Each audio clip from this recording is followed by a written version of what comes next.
Now, as we all know by now, I am a glass half full of piss kind of guy. So let's look at the real positive from last night's Raw. Last night's Raw was so bad, I wish it wasn't even on television. Last night's Raw had one objective. Since it was the go-home Raw for WrestleMania 37, its only job was to make us fans more hyped for WrestleMania 37. And did it do that? No, it did not. But as we know, especially here in the year of 2021, when it comes to professional wrestling pay-per-views, it is way better to under-promise and over-deliver than it is to over-promise and under-deliver. Therefore, I believe the WWE made last night's Raw as bad can be on purpose. Yes, I'm standing here really telling you professional wrestling fans that Raw was made bad on purpose. I am now a living, breathing WTF moment. But I tell you what though,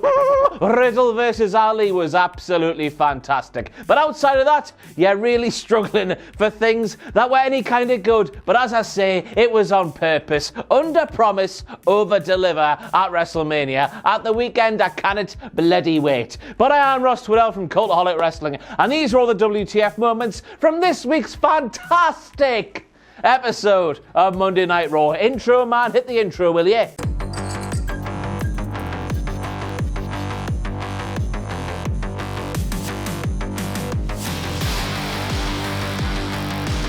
And of course, I get it, Bobby Lashley is a professional wrestling heel. Therefore, sometimes we're supposed to hear him say some things, and then we're supposed to go, hey, you professional wrestling heel, I don't think what you're saying is right. Boo! That's how wrestling fandom works, everybody. But him standing there right at the start of last night's Raw saying to Daddy Drew McIntyre, hey Daddy Drew McIntyre, I don't need no help from anybody while I try and hire people to shank you before we get to WrestleMania 37. Double negative aside, of course, that has to be a WTF moment, so it does. In fact, this entire part of the Lashley versus Daddy Drew McIntyre feud is a massive WTF moment. You cannot be called the almighty WWE champion, have an entrance that makes you the literal final boss of WWE, and then go, oh, I need a friend to try and beat Drew McIntyre. It makes no sense, man. And then gimmick infringement, Kane, he got all randy. Look at his raging boner, everybody. What's my life become? But he became very aroused when he heard big baldy bastard Baron Corbin say, face the facts. And that is because in that moment, big baldy bastard Baron Corbin was committing gimmick infringement on one of the worst gimmicks in WWE over the past several years. And that's when Curt Hawkins saw that Chuck Norris meme and then replaced Chuck Norris with Curt Hawkins. It was absolutely bloody terrible. So Curt, and now, in turn, big baldy bastard Baron Corbin, face the facts. That gimmick's rubbish. Can Asuka and Ripley coexist? We'll have to wait and find out. Tonight I push my fingers into my eyes. It's got to the point where by now, wrestling fans, we see it every single bloody week. A women's tag team in WWE, and how could they possibly coexist? Where 8 or 9 times out of 10, they coexist perfectly fine every single time. And I tell you what, professional wrestling fans, Rhea Ripley speaks about her brutality, seemingly just walking to a professional wrestling ring. This is my brutality. Out she walks. What's her issue with walking to the ring? Well, let me tell you, Rhea, if that is your brutality, my brutality here in April of 2021 is trying to watch 2 female superstars coexist when they nearly always do.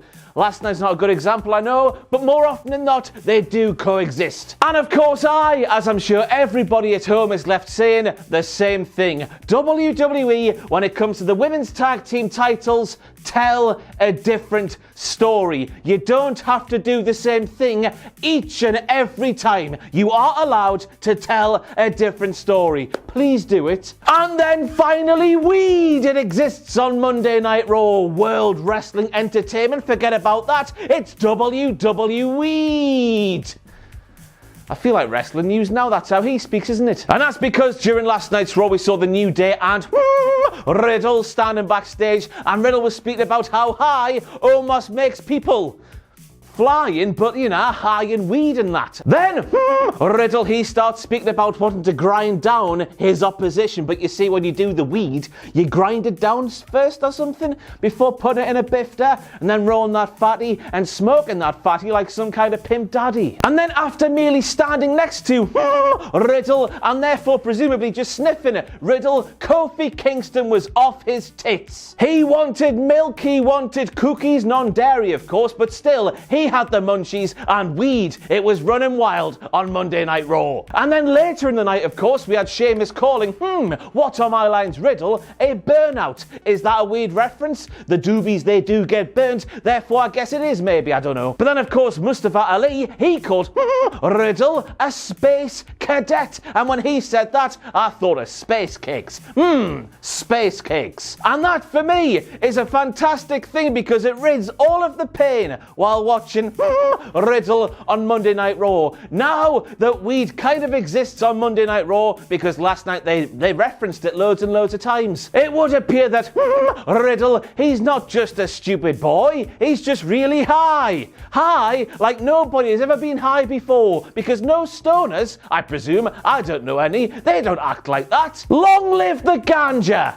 And I don't know about you people at home, but me personally, I want to meet the people who bully people who look like Braun Strowman. He is 6'8", he is 311 pounds, he is built like a Greek bloody god, yet somehow, someway, people still bully him. And I just want to meet these people because I was watching Braun Strowman on last night's Raw, saying I'm gonna die for all the people who were bullied, just like me, choo-choo, at WrestleMania. And I don't know about you at home, but that speech there, coming from a man who looks and does the fighting like Braun Strowman, it just doesn't work, does it? And then we have Samoan Joseph providing us with a WTF moment when he saw Braun Strowman standing in that wrestling ring inside that cage that magically appeared for a promo. That's the thing that happened on last night's Raw. He saw Braun Strowman saying, I will die for all of the people who got bullied and stuff. That impersonation is terrible, isn't it? But Samoa Joe saw Braun Strowman saying those words in that order out of his mouth, and Samoa Joe claimed that he has never seen Braun Strowman look angrier. And you just have to wonder what Samoa Joe was doing back in the days of 2017 and back in the days of 2018 when Braun Strowman was on a murderous rampage trying to murder both people and numerous motor vehicles. So after defacing Bad Bunny's Bugatti Veyron, well, that's how he rolls. Get on, Bad Bunny, all the best to you. With paint, by the way, that looked like it was so watered down it would have taken upwards of 3 seconds to wipe off. With one Dettol wipe. It was devastating damage done by the Miz and John Morrison. Miz and Morrison had the chance to do some serious damage. They had Bad Bunny by the short and by the curlies, by which I mean his hair and not his pubes. I was thinking, yes lads, you've done nothing with that paint, now it's time to do some serious damage. Send that rabbit through the windshield of that car. All the best to you. I believe you can do it. Imagine how much a Bugatti Veyron's windscreen would cost to repair. Millions of pennies, I'm sure. But then they went and threw him on the bonnet of the car next to the $3.6 million Bugatti Veyron.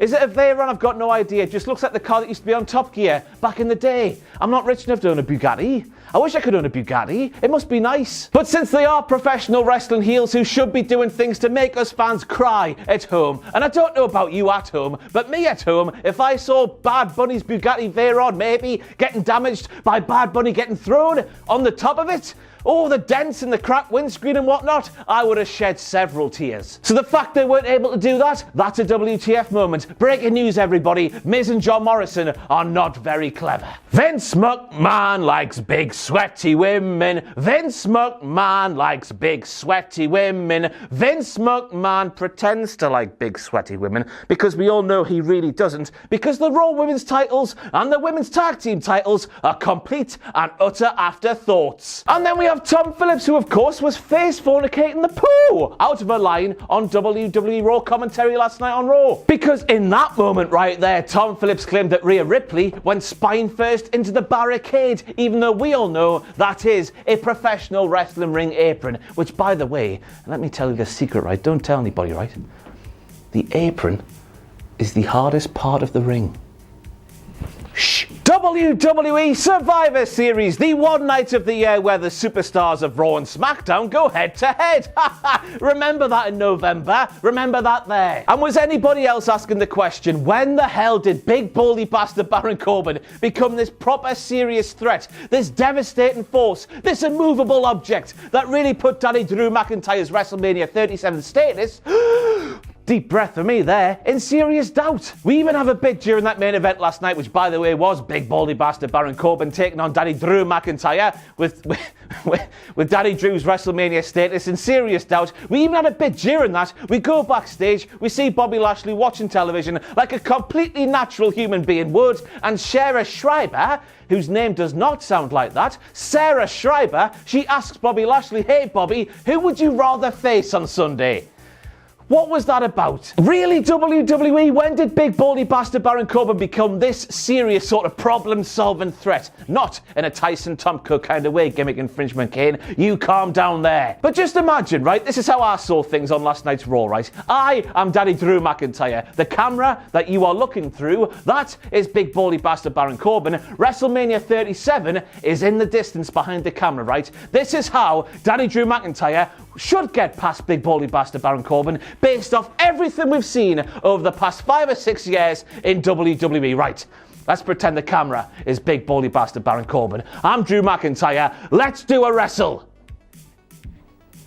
I've just walked straight past it. It's completely easy, man. WWE, if you're going to put these sort of high-stakes stuff involved, get somebody like the Great Khali involved. There's an immovable object. That's a true test for Daddy Drew McIntyre to get through on the road to WrestleMania 37. That's a sentence I've seriously just said there. But I tell you what, in the midst of that main event, I did enjoy all of the commentators, all of them, apart from MVP, speaking as if Daddy Drew McIntyre was going to be at WrestleMania 37 no matter whatever the weather was. Despite the fact that big baldy bastard Baron Corbin was the hitman. Not Bret Hart gimmick infringement Kane, who was tasked with taking out Daddy Drew McIntyre before the grandest stage of them all, point at the sign on Saturday. Just the sheer amount of times one of the commentary team would have said something and an MVP would have been forced to go, if he gets past Corbin, don't forget about Corbin, the match that's happening right in front of your eyes, everybody. It was fantastic and WTF moment worthy. God bless MVP for trying. And then gimmick infringement Kane, he heard Samoa Joe calling big baldy bastard Baron Corbin the ultimate opportunist. Wendy! What you shouting Wendy for? Wendy! It would appear that gimmick infringement Kane Samoa Joe is going to scupper your chances of cooking AJ Styles, even if that is still a thing here in the year of 2021. But there we have it, I do believe. All the WTF moments from the WrestleMania 37 Go Home edition of Monday Night Raw. It was so bad. But that was on purpose, remember. That's a thing. Remember, everybody, they're going to over-deliver on Sunday because our expectations now are very, very low.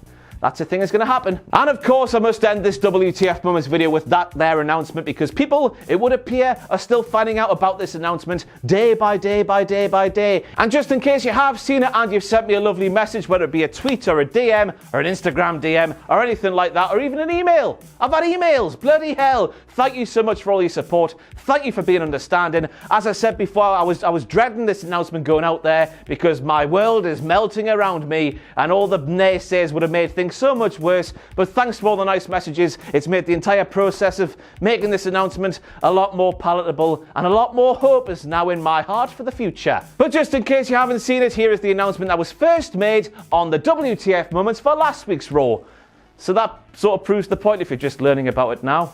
Because you haven't been watching, have you? Hey ho, I've been Ross. Thank you for your time. I'll see you next time for the Dynamite ones. And just before I go today, I've got some unfortunate news to tell you, and that's the news that the Raw WTF Moments videos, the SmackDown WTF Moments videos, and the AEW Dynamite WTF Moments videos, they will be coming to an end with the SmackDown after WrestleMania 37 video. It's not a decision we as a company wanted to make. It's not a decision I want to make. I'm not sick of making the videos. I still love making the videos, and I still love the fact that after 5 years, some people still watch them. But the horrible, sort of brutal fact of the matter is, the viewership has declined to the point where we've been making a massive loss.